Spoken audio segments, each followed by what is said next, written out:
जिन लोगों को थायराइड है, आपको है या आपकी फैमिली में किसी को भी थायराइड है, ये Q&A सेशन आप सबके लिए बहुत इम्पॉर्टेंट है, क्योंकि आपके द्वारा पूछे गए प्रश्नों के आंसर मैंने इस Q&A सेशन में कंपाइल करके रखे हैं, जो मैं आपको देना अब आज दूंगी।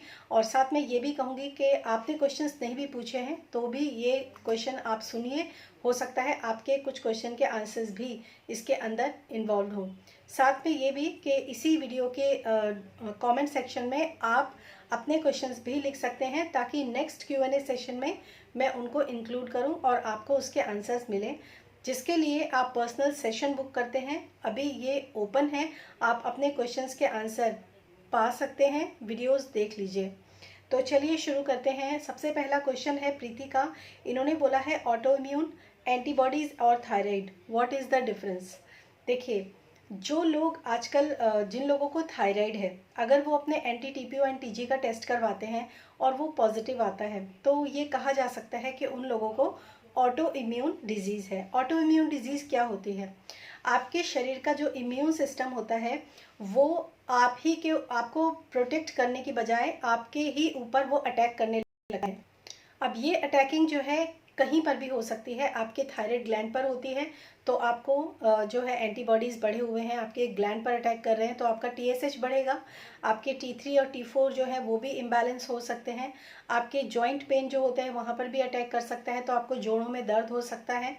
अगर आपके किसी किसी को एलोपेशिया आपने सुना होगा, जिसमें कि पैच बन जाते हैं सर के ऊपर और बहुत ज़्यादा हेयर लॉस हो जाता है। एक्चुअली हेयर लॉस क्या होता है, वो पैच की फॉर्म में होता है, तो वो जो होता है एलोपेशिया, उसको भी इसी में कंसिडर किया जाता है। ये भी एक ऑटो इम्यून डिजीज़ है।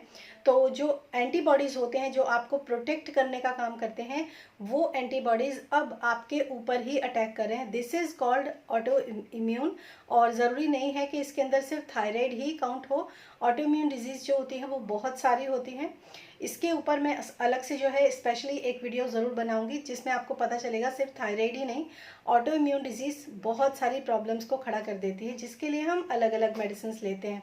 लेकिन अगर हम सिर्फ ऑटो इम्यून के ऊपर ही काम करें, उसको अपनी सप्लीमेंट के साथ या फिर डाइट के साथ उसको रिवर्स करने की कोशिश करें, तो आपकी प्रॉब्लम्स जो है वो कहीं ना कहीं काफ़ी हद तक ठीक हो जाती हैं।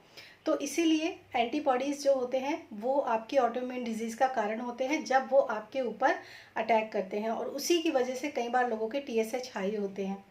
ऐसी कंडीशन में सबसे दुर्भाग्यवश बात यह है कि लोग बाग मेडिसिन लेना शुरू कर देते हैं, थायरॉक्सिन की, जिसको हम सिंथेटिक हार्मोन बोलते हैं, वो मेडिसिन लेना शुरू कर देते हैं और कंडीशन कुछ सालों के बाद बहुत ज़्यादा ख़राब हो जाती है।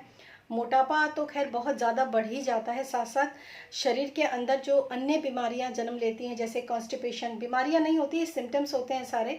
कॉन्स्टिपेशन आना जाना, आपके बालों की जो हेयर ग्रोथ है वो बहुत ही ख़राब हो जाना, स्किन डैमेज हो जाना, और ऐसे बहुत सारी प्रॉब्लम्स है। और जो लोग ऐसे ऑटोइम्यून डिजीज़ जिनको है, या फिर जिन लोगों को थायराइड है, उन लोगों को एक प्रॉब्लम सबसे ज़्यादा आती है और वो होती है लो एनर्जी लेवल। ये सबसे ज़्यादा कॉमन और सबसे ज़्यादा जो है ख़राब एक सिम्टम है, जिसके साथ एक थायराइड पेशेंट पूरी लाइफ, होल लाइफ जो होता है वो स्ट्रगल करता है। लेकिन ये सारी चीज़ें ना डाइट के साथ रिकवर होती हैं 100%। तो इसीलिए आप लोगों को मैं यही कहूँगी कि आप मेडिसिन लें ज़रूरत पड़ने पर, लेकिन सबसे पहले अपने लाइफस्टाइल को और अपने आपके ऊपर ज़रूर काम करें, अपनी डाइट को ज़रूर सुधारें, अपने लाइफस्टाइल को ज़रूर सुधारें। इससे 90% फ़र्क पड़ता है। 10% मेडिसिन की ज़रूरत तब पड़ती है जब कहीं पर ऐसी प्रॉब्लम आ गई है जो ठीक नहीं हो सकती। तो ये आपके क्वेश्चन का आंसर है। आई होप ये सबको काफ़ी अच्छे से एक्सप्लेन हुआ होगा। फिर ऋतु है, इन्होंने बोला सत्तू को घोलकर पानी में खाया जाता है, क्या ये सही है? और इसके अंदर जो अमीनो एसिड्स हैं वो कैसे हमें पूरे मिल सकते हैं? हम लोग सत्तू ड्रिंक लेते हैं, चने का सत्तू जो होता है छाछ के अंदर भी पिया जाता है और नॉर्मली पानी के अंदर घोलकर भी पिया जाता है। और सत्तू प्रोटीन का सोर्स होता है, लेकिन इसमें अमीनो एसिड कंप्लीट इसलिए नहीं होता क्योंकि इसके अंदर सिर्फ चने का सत्तू होता है। तो उसके लिए आप जौ का सत्तू और चने का सत्तू, इन दोनों को अगर आप मिक्स करके लेंगे तो आपको अमीनो एसिड की जो चेन है वो कंप्लीट होती है।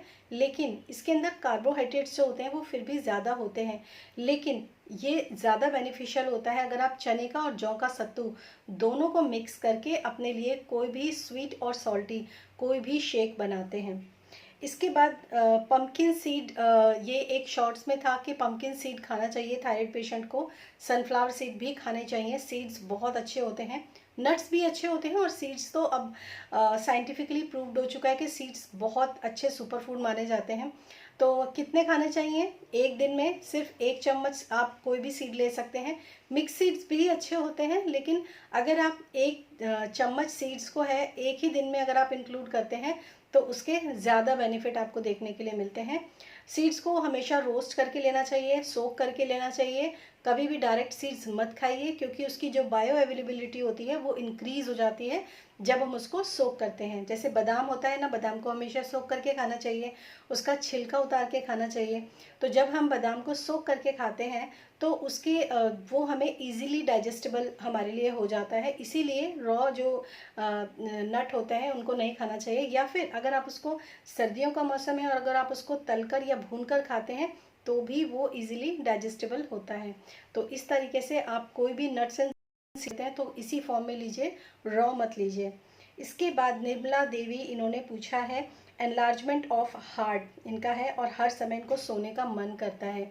जिन लोगों को एनलार्जमेंट ऑफ हार्ट की डिजीज़ मतलब प्रॉब्लम होती है उन लोगों के लिए डाइट में सबसे ज़्यादा अच्छा होता है ज़्यादा से ज़्यादा वेजिटेबल्स को अपनी डाइट में इंक्लूड करना। अगर उनके प्रोटीन्स जनरली बढ़े हुए आते हैं, जिसमें कि एल्ब्यूमिन, ग्लोब्यूलिन जो लीवर प्रोफाइल में होते हैं वो बढ़े हुए हैं, तो उन लोगों को प्रोटीन जो है वो अवॉइड करना चाहिए। सिर्फ पूरे दिन भर में एक कटोरी दाल के रूप में वो प्रोटीन को ले सकते हैं, और वो दाल भी थोड़ी पतली होनी चाहिए। कुछ लोग क्या करते हैं, बहुत गाढ़ी दाल खाते हैं। तो यहाँ पर मैं थोड़ा सा बोलना चाहूँगी कि कोई भी चीज़ जिसका जितना छोटा मॉलिक्यूल आप अपने कंज्यूम करते हैं वो उतना ही अच्छे से आपको डाइजेस्ट होता है। दाल को पतला खाना आपकी सेहत के लिए अच्छा है, और दाल को गाढ़ा करके खाना आपके स्वाद के लिए अच्छा है। तो सेहत ज़्यादा इम्पॉर्टेंट है। तो दाल का पानी इसीलिए बहुत अच्छा माना जाता है, क्योंकि दाल का पानी जो होता है उसके मॉलिक्यूल्स पानी के अंदर घुलनशील हो जाते हैं और हमारी बॉडी उसको बहुत अच्छे से डाइजेस्ट करती है। तो आपको दाल खानी है सिर्फ 1 कटोरी। सब्जियां आपको दिन भर में आप सब्जियां लीजिए जितनी भी आप ले सकते हैं, सलाद लीजिए। रोटी को आप बहुत कंट्रोल करेंगे, रोटी आप एक ही खाएंगे। तो अगर आपका मॉर्निंग का जो रहेगा ब्रेकफास्ट का, तो उसमें आप कोई भी 1 चपाती ले सकते हैं, जो भी सब्जी है वो आप ले सकते हैं, और साथ में आप रायता या दही ऐसी कोई भी चीज़ जो ताज़ा जमा हुआ हो वो ले सकते हैं। इसके बाद एज इट इज़ आप दाल, 1 सब्जी और 1 चपाती सलाद के साथ ले सकते हैं। उसके बाद आपका डिनर भी एज इट इज़ रहेगा। आपका जो लेथार्जिकनेस है, जो आपसे उठा नहीं जाता, पूरे दिन नींद आती है, उसका कारण ये है कि अगर आपने सुबह ब्रेकफास्ट में पराठे खाए हैं, 2 पराठे, आप डेफिनेटली सो जाएंगे। और इस समय पर आपको सॉल्ट का इंटेक जो है वो खासकर डिनर के टाइम पे कम करना है। देखिए, हार्ट की सूजन जो होती है ना, कोई भी चीज़ कब सूजती है, जब उसको हम हमारी बॉडी के अंदर कई बार वाटर होल्ड हो जाता है, पानी को भी होल्ड करती है हमारी बॉडी। तो अगर कहीं ऐसी प्रॉब्लम होती है, जैसे प्रोस्टेट में भी ये कहा जाता है कि आपको प्रोटीन भी कम लेना है, साथ साथ आपको नमक का भी इंटेक जो है वो कम से कम करना है, तो उनकी प्रोस्टेट की जो प्रॉब्लम होती है वो ईजिली रिवर्स होती है विदाउट एनी मेडिसिन। इसी तरह से जिन लोगों को कोई भी अंग में अगर सूजन बढ़ी हुई है, तो एक तो उनको प्रोटीन का इंटेक कम से कम करना है, ज़्यादा से ज़्यादा सब्जियों का इंटेक करना है।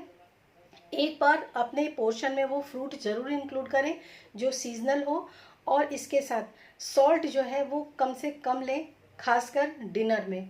जितना ज़्यादा आप इस चीज़ को इन्वॉल्व करेंगे अपनी डाइट में, उतना ही अच्छे रिजल्ट आपको देखने के लिए मिलेंगे।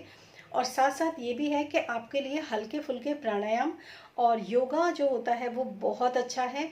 जब आप योगा करते हैं और आप प्राणायाम करते हैं, खासकर अनुलोम विलोम करते हैं, तो जो ऑक्सीजन होता है वो आपके पूरे लंग्स में भरता है, और आपके लंग्स जो होते हैं वो एक्टिवेट होते हैं।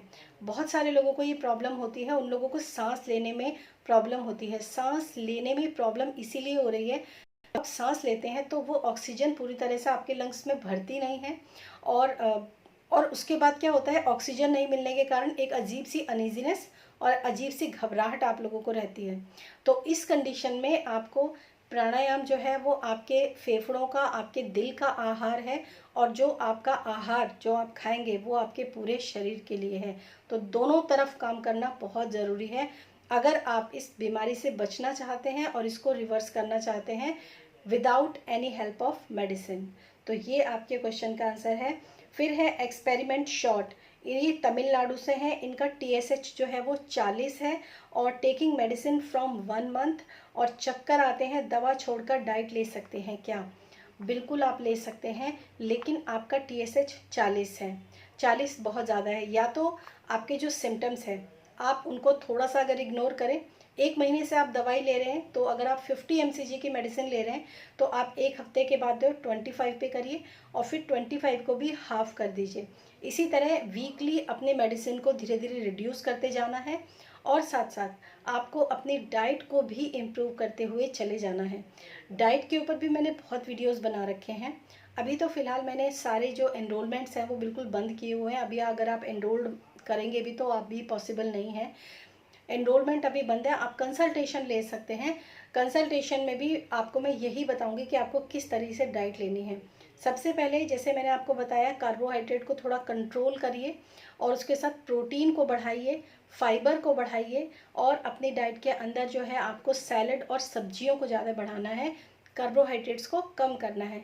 ये फॉर्मूला अगर आप अपनाते हैं और वीक बाय वीक अपनी मेडिसिन को रिड्यूस करते हुए चले जाते हैं, तो आप देखेंगे कि आपको जो चक्कर आते हैं वो आपको आना बंद हो गए। कई बार ये चक्कर मेडिसिन के इफेक्ट्स की वजह से भी होते हैं, और कई बार हमारी बॉडी एक्सेप्ट नहीं करती क्योंकि अलग अलग ब्रांड्स की मेडिसिन होती हैं। तो why are you taking medicines?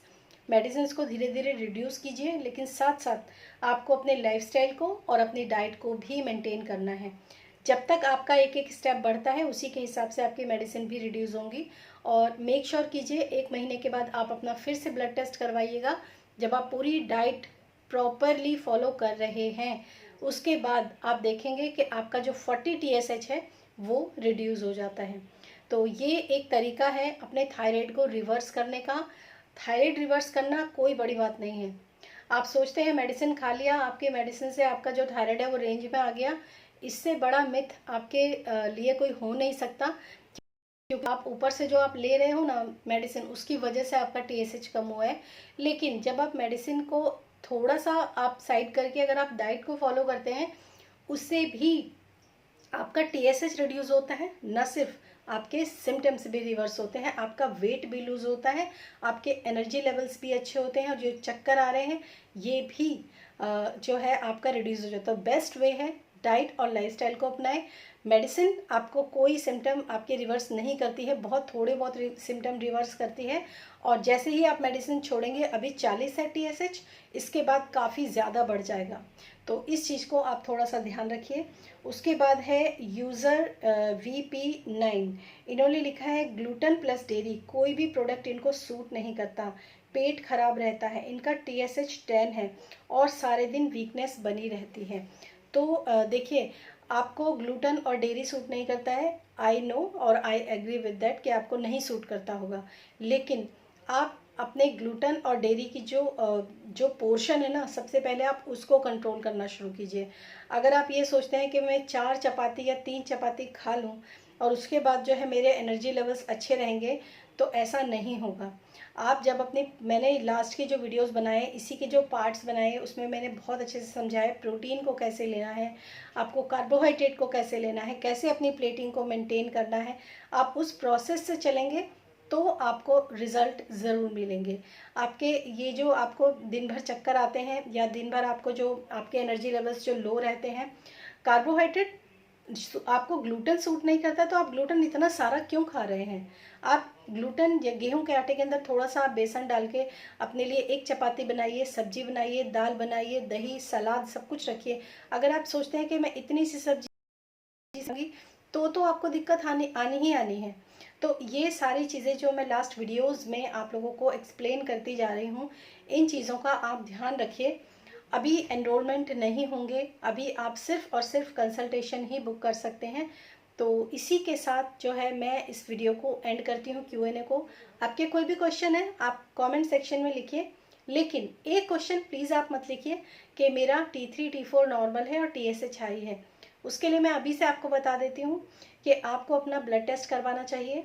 आपको ब्लड टेस्ट के साथ ये देखना चाहिए कि आपके जो आपके पैरामीटर्स हैं वो कहाँ जा रहे हैं, खासकर लिवर प्रोफाइल कहाँ जा रहा है आपका आयरन लेवल क्या है, आपके विटामिन डी लेवल्स क्या हैं, आपके B12 क्या हैं। ये सारी चीज़ें मिलकर आपका थायराइड को बनाने में ना बहुत हेल्प करती हैं। तो इन लोगों को चीज़ों को कंट्रोल में रखना बहुत ज़रूरी है। तो सबसे पहले आपको अपना थोड़ा सा थायराइड कंट्रोल करने के लिए अपने ब्लड टेस्ट को भी मॉनिटर कीजिए। अगर आपसे नहीं होता है, आप कंसल्टेशन बुक कीजिए, अपनी ब्लड टेस्ट रिपोर्ट को स्टडी करवाइए और उसके साथ आपको जो भी चीज़ें पता चलेगी वो आपके लिए बहुत अच्छी होंगी। So thank you so much. और इसी सीरीज़ में मैं आगे फैट्स और फाइबर और आपका और भी चीज़ें जो है वो इंक्लूड करूँगी, जिसके साथ आपको काफ़ी नॉलेज मिलेगी डाइट के बारे में। स्पेशली ये डाइट के ऊपर इसीलिए मैं इतना ज़्यादा काम कर रही हूँ क्योंकि मेनली डाइट ही है वो चीज़ जो कि आपके थायराइड लेवल को रिवर्स कर सकती है। लाइफस्टाइल भी बहुत इंपॉर्टेंट है। बिना एक्सरसाइज आप मत सोचिए, चाहे आप स्ट्रेचिंग कीजिए, हल्का फुल्का कुछ भी कीजिए, लेकिन कीजिए। तो ये था आज का Q&A सेशन। आई होप ये आपको पसंद आया होगा। लाइक कीजिए इस वीडियो को। अगर आपके कमेंट सेक्शन में आपके क्वेश्चंस हैं वो कमेंट्स भी ज़रूर लिखिए। और ये वीडियो आपको कैसा लगा, मुझे बहुत मोटिवेशन मिलता है जब आप कमेंट सेक्शन में जाकर कोई भी चीज़ें लिखते हैं कि आपको ये वीडियो कैसा लगा, कहाँ पे आपको नॉलेज मिली, आपके खुद के सिम्टम्स कहाँ थे, आप अब तक क्या सोच रहे थे या एनीथिंग। तो मुझे बहुत हेल्प मिलती है। शेयर कीजिए उन लोगों के साथ भी जो लोग थायराइड पेशेंट हैं या जिनकी फैमिली में किसी को भी थायराइड है, क्योंकि यहाँ पर ये जो मौका है आप इसको मत छोड़िए। क्वेश्चन आंसर्स कीजिए और आंसर लीजिए। Thank you so much and thanks for watching this video. Till then stay happy, stay blessed, bye bye.